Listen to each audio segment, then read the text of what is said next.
Tila nga hindi pa rin matapos-tapos ang issue patungkol sa kung sino nga ba ang totoong ina ni Santino Rosales na anak ng kapamilya aktor na si Jericho Rosales. Ang alam nga ng lahat ay si Kay Palamores ang ina nito, ngunit nitong nakaraang araw nga ay lumabas sa ilang pahayagan na di umano'y pinalabas lang na si Kay Palamores ang ina ni Santino upang hindi masira ang karir noon ni Christine Hermosa.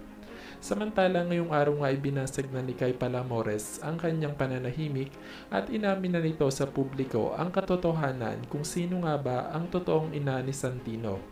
Sa isang panayam kay Kay Palamores, diretsang inamin nito na walang katotohanan ang naglalabas ng balita na di umano'y anak ni Christine Hermosa si Santino.